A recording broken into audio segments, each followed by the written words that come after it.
오늘 하나님 말씀은 구약 성경 잠언 23장입니다. 잠언 23장 22절부터 26절에 있는 말씀까지입니다. 제가 봉독에 올립니다. 너를 낳은 아비에게 청종하고 내 늙은 어미를 경히 여기지 말지니라. 진리를 사대에 팔지는 말며 지혜와 훈계와 명철도 그리할지니라. 의인의 아비는 크게 즐거울 것이요 지혜로운 자식을 낳은 자는 그로 말미암아 즐거울 것이니라. 내 부모를 즐겁게 하며 너를 낳은 어미를 기쁘게 하라. 내 아들아, 내 마음을 내게 주며 내 눈으로 내 길을 즐거워할지어다. 아멘. 감사합니다. 우리 사랑과 축복의 메시지에 나옵니다. 사랑과 축복합니다. 사랑과 축복합니다. 감사합니다.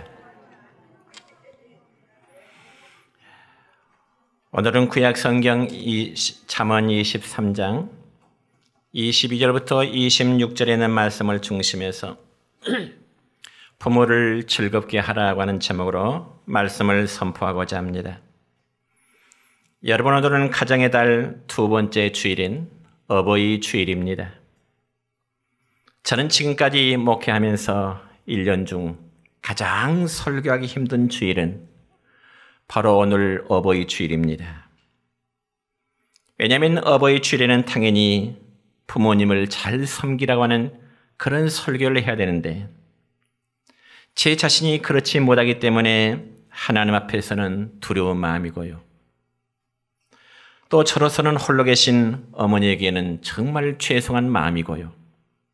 또 우리 성도들 앞에서는 부끄러움이 있기 때문에 그렇습니다. 그렇지만 오늘도 역시 저는 하나님 앞에 죄인된 심정과 그리고 두렵고 떨리는 마음으로 이 말씀을 선포하고자 합니다. 며칠 전 기독교 관련 신문을 보니까 어떤 기관에서 가정의 달을 맞이해서 부모님에게 드리는 편지라고 하는 주제로 글을 모집하게 되었습니다. 그러자 많은 글들이 모아졌는데 그중에 아버지 죄송해요라는 제목으로 쓴 어떤 주부의 글이 당선되었습니다.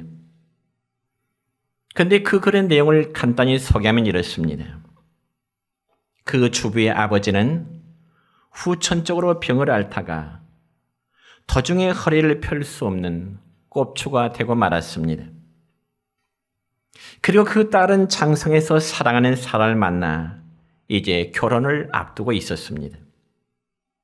그런데 큰 걱정이 하나 생겼는데 그건 다름이 아니고 자기 아버지가 꼽추라는 사실이 딸의 입장에 너무 부끄러웠습니다. 그래서 자신은 결혼식장에 꼽추인 아버지의 손을 잡고 들어가기가 너무나 창피해서 큰아버지의 손을 잡고 입장해 달라고 자기 아버지에게 졸라댔습니다. 그러자 결혼식 날 아버지는 딸의 행복을 위해서 자신의 몸이 좋지 않다는 이유로 결혼식장에 나가지를 아니하고요. 대신 큰아버지의 손을 잡고 입장해서 결혼식을 무사히 잘 끝마쳤습니다. 그렇지만 그 이후로 아버지는 몇 날 며칠 방에 누워서 괴로워했습니다.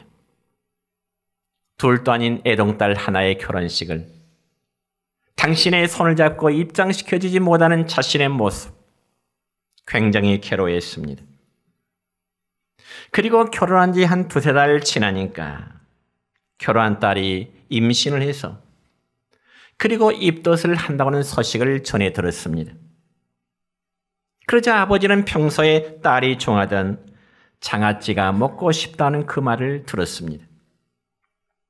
그래서 아버지는 장아찌를 해가지고 딸의 집 문 앞에까지 갔지만은 차마 꼽추의 모습을 사돈에게 보이고 싶지가 않았습니다. 그래서 아버지는 동네 구멍가게에 딸이 먹고 싶어하는 장아찌를 그 동네 가게에 맡기고 거기서 전화 한 통화만 남깁니다. 딸아, 네가 좋아하는 장아찌를 이 동네 가게에 맡겼으니 가져가라. 그리고 아버지는 딸의 얼굴도 보지 못하고 차를 타고 고향으로 내려오게 됩니다. 그러자 그때서야 이 주부는 아버지가 불편하신 모습으로 그 먼 길을 왔다가 사랑하는 딸의 얼굴도 보지 못하고 달리는 차창 밖을 한없이 바라보며 눈물 짓고 있을 아버지를 생각하니까 정말 가슴이 찢어지는 듯한 그러한 느낌을 갖게 된 것입니다. 그래서 이 주부는 어버이날에 아버지의 깊은 사랑을 생각하면서 용서의 글을 드렸는데 그 글 가운데 가슴을 뭉클하게 하는 내용 중에 이런 글이 있었습니다. 한 번 뱉은 말은 다시 거두어 들을 수 없듯이 한 번 저지른 불효는 다시금 거두어 들을 수 없다고 하는, 그러면서 이제라도 아버지께 용서를 빌고 아버지에게 바르게 효도를 하겠노라고 하는 그런 내용의 글이었습니다. 사랑하는 성도 여러분이요, 동서고금을 막론하고 부모가 자식을 사랑하고 그리고 자녀가 부모를 공경하고 효를 행해야 된다는 것은 인륜의 근본인 것입니다. 그러므로 성경에 보면 인륜의 첫 계명은 자녀가 부모를 공경하는 것, 효를 다하는 것이라고 성경에 말씀합니다. 그래서 효도와 관련된 성경 몇 군데를 소개하자면 이렇습니다. 먼저 신명기 17장 16절의 말씀입니다. 시작. 그의 부모를 경홀히 여기는 자는 저주를 받을 것이라 할 것이요 모든 백성은 아멘 할지니라. 또한 잠언 30장 17절 시작. 아비를 조롱하며 엄히 순종하기를 싫어하는 자의 눈은 골짜기 까마귀에게 쪼이고 독수리 새끼에게 먹히리라. 아멘. 또한 출애굽기 20장 12절의 말씀에 보면 또 이렇게 기록됩니다. 내 부모를 공경하라. 그리하면 내 하나님 여호와가 내게 준 땅에서 내 생명이 길리라. 아멘. 이처럼 하나님께서는 효도를 중요시 여기시고 그 부모를 공경하라고 가르쳤건만, 여러분, 우리 기독교가 우리나라에 처음 들어왔을 때는 기독교의 근본을 모르고 효를 행하지 않냐는 기독교가 서방 종교라 그리고 외세의 종교라 해서 굉장한 배척을 받았던 것입니다. 왜냐하면 우리 조상들의 전통적인 사상은 부모가 돌아가시면 반드시 제사를 지내야 되는 것인데 기독교에서는 왜 돌아가신 조상님들에게 제사를 지내지 않느냐 하는 이러한 문제 때문이었습니다. 그러면 여러분이요, 돌아가신 조상에게 제사를 지내지 않으면 정말로 부모를 공경하지 않는 것일까요? 그렇지 않습니다. 여러분, 기독교는 영원히 떠나가 시체가 되어버린 송장 앞에 혹은 귀신 앞에 음식을 차려놓고 듣지도 못하고 대답도 없는 그 시체를 붙들고 울라고 말씀하지 않습니다. 그런 반면에 기독교의 효도가는 부모님이 살아 계실 때에 효도를 다하도록 가르치는 것이 바로 성경의 정신이요 하나님의 말씀인 것입니다. 그럼 우리는 어느 누구의 신앙이 좋다고 할 때 그분과 하나님과의 관계도 중요하지만 그러나 그 다음에는 부모님과의 관계도 좋아야 되는 것입니다. 그러니까 교회 생활에서 헌신하고 기도 생활 많이 하고 참 믿음이 좋다는 사람일지라도 부모님과의 관계가 좋지 않는 자식이라면 그는 절대로 올바른 신앙이라고 말할 수가 없는 것입니다. 여러분, 우리의 부모님들은 이 땅에서 하나님의 대리자이십니다. 믿습니까? 저는 매월 이제 부모 어버이 주일 때마다 이 말씀을 강조합니다. 우리의 부모님은 하나님의 대리자이십니다. 그러므로 하나님을 섬기는 심정으로 우리 육신의 부모님을 섬겨야 되는 것입니다. 그렇다면 구체적으로 우리가 어떻게 효를 실천하면 부모님에게 공경하는 것이 될까요? 오늘 본 말씀을 통하여 저와 여러분이 다시 한번 깨닫는, 그리고 부모의 위치에서 그리고 자식의 위치에서 한 번씩 되돌아보는 시간이 되시기를 축원합니다. 여러분, 자녀가 부모에게 효도하는 방법이 무엇일까요? 이런 질문에 대해서는 우리가 한두 가지로 대답을 할 수는 없습니다. 왜냐하면 자녀가 부모에게 효도하는 방법은 아주 다양하기 때문에 그렇습니다. 그렇지만 이 시간 우리는 오늘 봉독한 말씀의 범위 안에서 몇 가지의 사실을 함께 깨닫기를 원하는데, 첫째로 성경에 보니까 아버지에게 청종하는 것이 효도라 그랬습니다. 오늘 보면 22절 첫 부분의 말씀 보면 이렇습니다. 너를 낳은 아비에게 청종하고 라는 말씀이 있습니다. 그러면 여기 너를 낳은 아비에게 청종하라고 하는 그 말씀의 의미가 무엇일까요? 이것은 바로 가부장의 권위를 인정하라고 하는 그런 의미인 것입니다.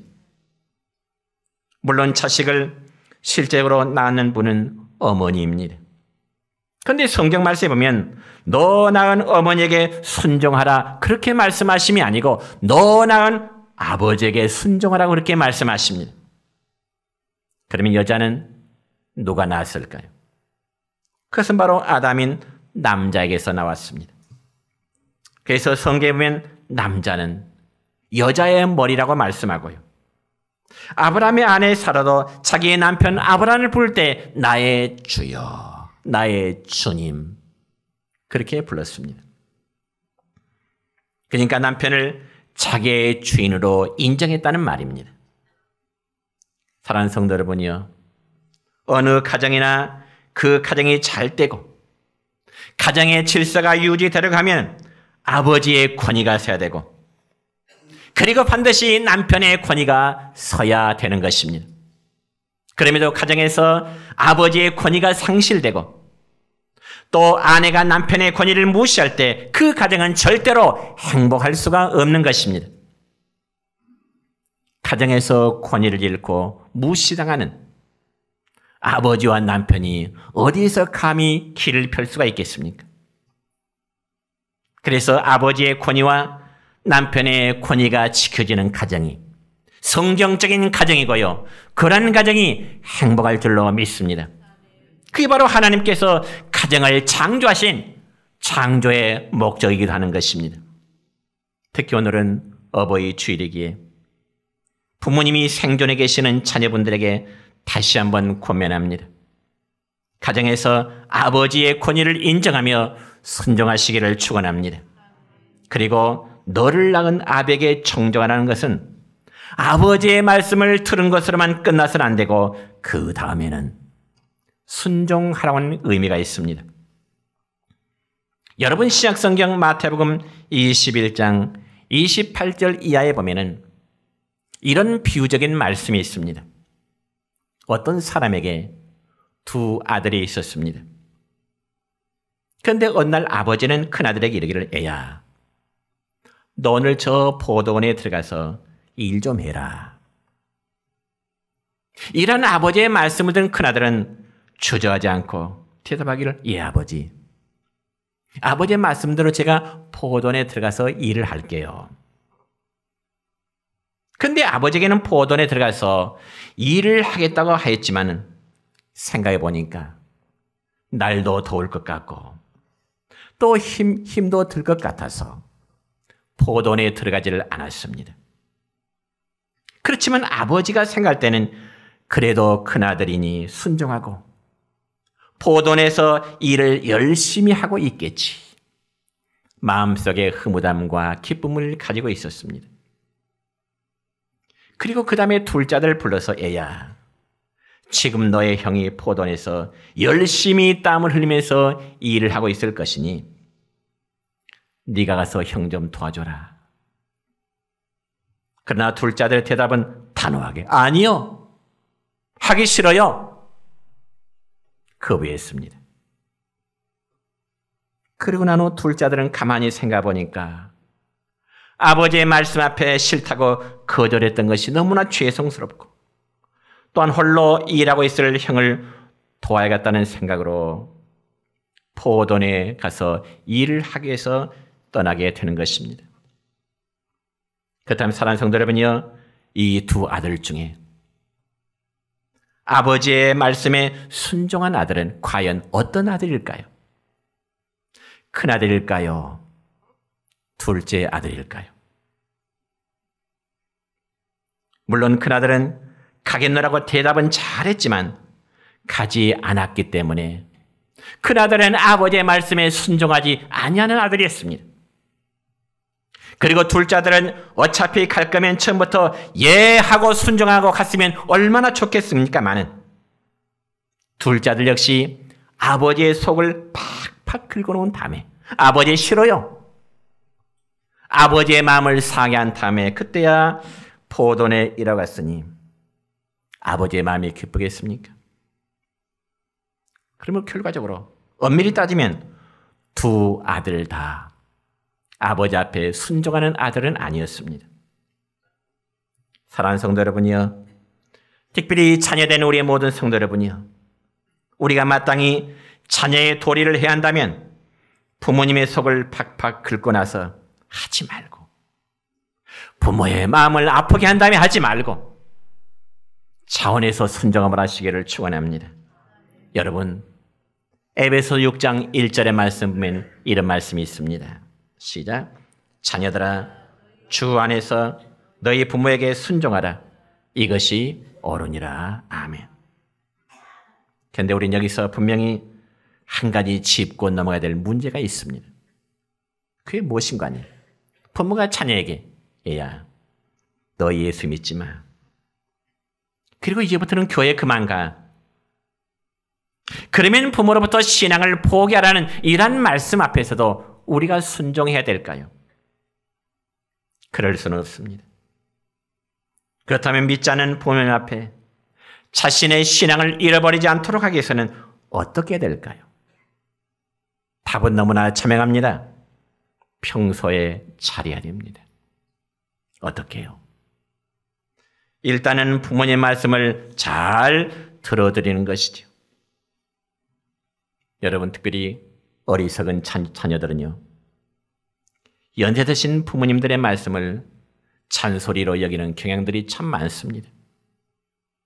물론 자식들이 연세 드신 부모님의 말씀을 들을 때는 말도 안 되는 소리처럼 들릴지라도 자녀들은 부모님의 말씀을 잘 들어줘야 되는 겁니다. 어떤 분이 그러대요. 사람이 늙어지면 남는 것이라고는 입밖에 없다고요. 저는 그 말에 전적으로 동감하고 싶습니다. 여러분, 연세가 드실수록 우리의 부모님들은 모든 일에 간섭하고 싶습니다. 그리고 그러한 간섭이 말로 표현되어지게 됩니다. 그렇다면 자식들은 부모님들의 그런 말씀을 잔소리로 여기면서 무시할 것이 아니라 그래도 건강하시다는 증거로 받아들여야 되는 겁니다. 그럼 우리는 다시 한번 너를 낳은 아비에게 청정하라는 말씀을 깊이 되시기를 주의 이름으로 축원합니다.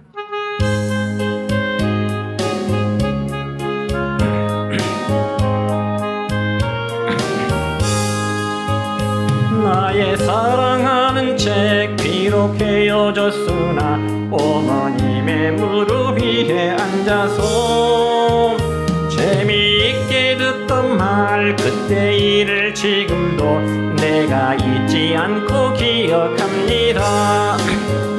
귀하고 귀하다 우리 어머니가 들려주시던 재미있게 듣던 말 이 책 중에 있으니 이 성경 심히 사랑합니다.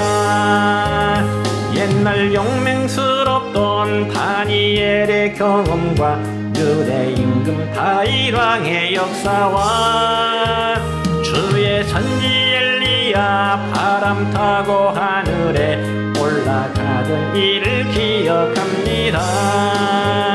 귀하고 귀하다 우리 어머니가 들려주시던 재미있게 듣던 말 이 책 중에 있으니 이 성경 심히 사랑합니다.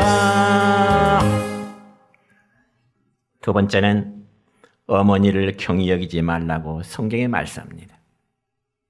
경히 여긴다 말은 가볍게 대하지 말라는 거죠. 오늘 본문 22절 하반절의 말씀 봅니까? 이런 말씀이 기록됩니다. 시작. 내 늙은 어미를 경히 여기지 말지니라. 아멘. 연로하신 어머니를 함부로 대하지 말라는 겁니다. 특별히 사람들이 어렸을 때는 자기에게 가장 소중한 존재가 누구냐고 말해보라면 역시 엄마, 이렇게 말할 겁니다. 그러나 장성한 다음에는 어머니를 무시하는 경우들이 많습니다. 그래서 방금 읽은 성경 말씀에 보면은 그냥 너희 어미를 경히 여기지 말라, 그렇게 기록된 것이 아니라 너의 늙은 어미를 경히 여기지 말라 말씀하십니다. 왜냐하면 이 땅에서는 아버지뿐만 아니라 우리의 어머니도 하나님의 대리자로서 자녀된 우리가 섬겨야 될 너무나 존귀하신 분이기 때문에 그렇습니다. 여러분 구약성경 열왕기상 2장 20절의 말씀을 보면 이스라엘 솔로몬 왕은 이렇게 말합니다. 그가 왕이 된 다음에도 내가 어머니의 청을 거절하지 아니하리이다. 내가 어머니의 청을 거절하지 아니하리이다. 다시 말씀드려서 솔로몬은 자신이 왕으로서 아무리 권력이 막강해지고 그리고 지위가 높아지더라도 또한 어머니가 아무리 늙고 병들고 모든 사람에게 비난을 받는다 할지라도 어머니를 함부로 대하지 않고 어머니의 존재를 내가 무시하지 않겠습니다라는 그런 뜻입니다. 그런 솔로몬을 하나님이 사랑하지 않겠습니까? 그런 솔로몬을 하나님이 복주지 않겠습니까? 설령 연세 드신 부모님들이 배우지 못해서 세상적으로 무시할 수도 있습니다. 그리고 젊은 자녀들과는 많은 세대 차이가 날 수도 있습니다. 그래도 늙은 어머니를 경멸해서는 안 됩니다. 그리고 부모를 무시한 사람은 결코 복받을 수가 없습니다. 뿐만 아니라 여러분, 부모를 무시한 자식은 자기도 훗날 자식들에게 반드시 무시를 당할 수밖에 없습니다. 왜냐하면 심는 대로 거두기 때문에 그렇습니다. 이것은 바로 자연의 법칙이요, 그리고 하나님의 법칙이기 때문에 그렇습니다. 좀 오래된 이야기입니다마는 미국의 한 불쌍한 과부가 어떤 산기슭을 일궈서 닭을 기르고 싹 빨래를 하면서 하나밖에 없는 아들을 공부시켰습니다. 그자 그 아들은 고생하는 자기 어머니를 보답하기 위해서 열심히 공부해서 미국의 명문대학 졸업식에서 금메달의 영광을 얻게 됐습니다. 오늘날로 말하자면 대학 수석 졸업을 했다는 거죠. 그러나 그의 어머니는 아들의 영광스러운 졸업식에 입고 갈 만한 옷 한 벌이 없었습니다. 그래서 그의 어머니는 자기 아들의 영광스러운 졸업식에 혹시라도 엄마의 누추한 모습을 보이지 않게 해서 부득불 참석할 수 없는 일이 생겼다. 아들아, 미안하다. 이해해다오. 그렇지만 아들은 막무가내로 어머니가 참석하지 않은 졸업식은 금메달도 수석도 아무런 의미가 없습니다. 어머니, 꼭 참석해 주셔야 됩니다. 어찌나 아들이 어머니에게 자기의 졸업식에 참석해달라는 아들의 요청 때문에 엄마는 할 수 없이 남루한 옷차림과 새카맣게 탄 얼굴로 졸업식장에 참석했습니다. 그럼에도 감히 아들이 정말 수석 졸업하고 정말 금메달에 연설하지만은 자신의 초라한 모습, 아들에게 누가 될까봐 저 뒤편 건물 기둥 뒤편에 조용히 앉아 있습니다. 그리고 아들은 단상에 올라가서 졸업 연설을 하게 되죠. 그리고 나서 우리와 같은 박수 속에 아들이 금메달을 받은 다음에 그 아들은 기둥 뒤편에 숨어있는 자기 엄마에게 달려갔습니다. 그리고 자기가 받은 금메달을 어머니의 목에 걸어드리면서 이 모든 것은 어머니의 은혜입니다. 이 메달은 반드시 어머니가 받으셔야 될 금메달입니다. 눈물 흘린 목소리로 감사했습니다. 여러분, 그분이 바로 미국의 제28대 대통령이었고 민족 차별주의를 제착했던 윌슨이라는 대통령입니다. 윌슨 대통령. 저는 이 글을 읽고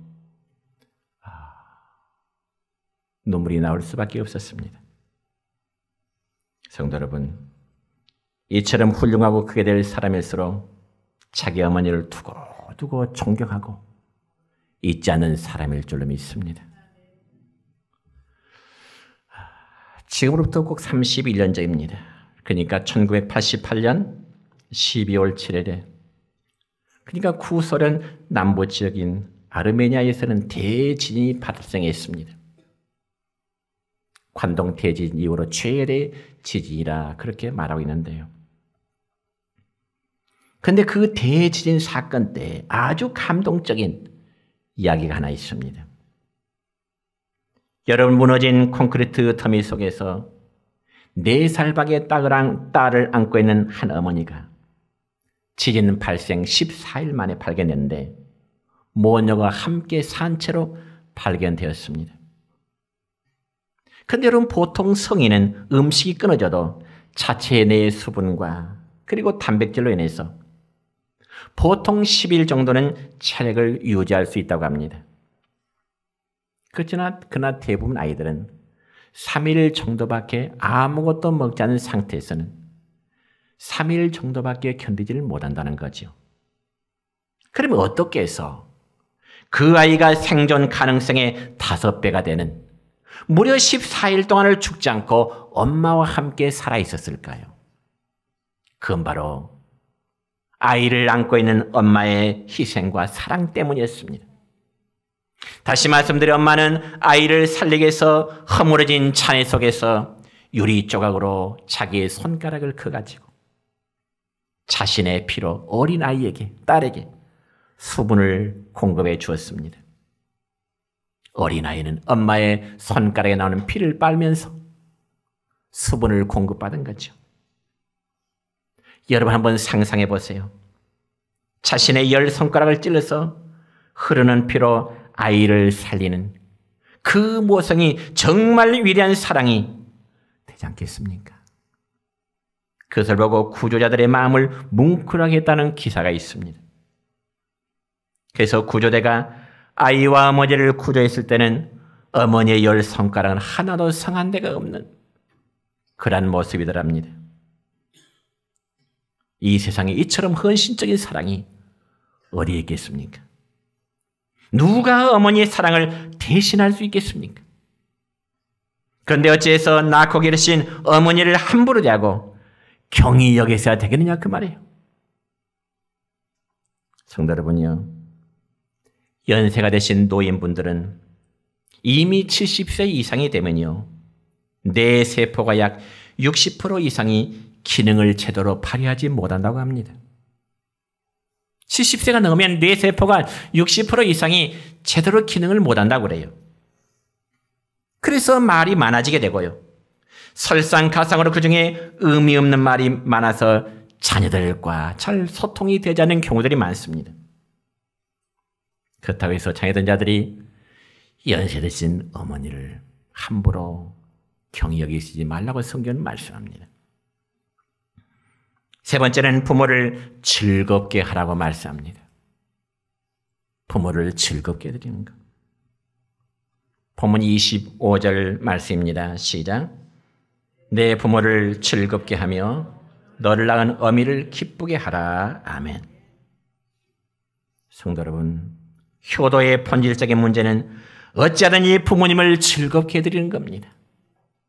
잠시라도 어머니 마음에 기쁨을 주고 아버지의 마음을 기쁘게 해드리는 것. 저희 아버님은 40대 후반에, 그러니까 제가 군대 생활할 때 아버님은 돌아가셨습니다. 그래서 지금도 생각하면은 40대 후반의 나이라면 한참 된 나이 아니겠습니까? 그런데 그 세월 동안 자식의 도리를 못한 것이 참 어버이날만 되면은 늘 떠오릅니다.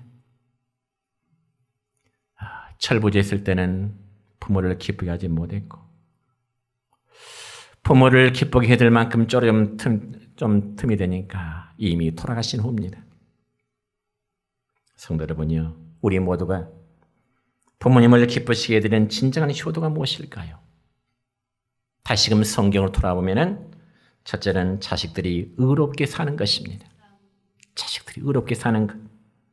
쉽게 말씀드려 자식들은 부모님들 앞에 속 썩이지 말고 착하게 살라는 거죠. 오늘 본문 24절 첫 번의 말씀입니다. 시작. 의인의 아비는 크게 즐거울 것이요. 아멘.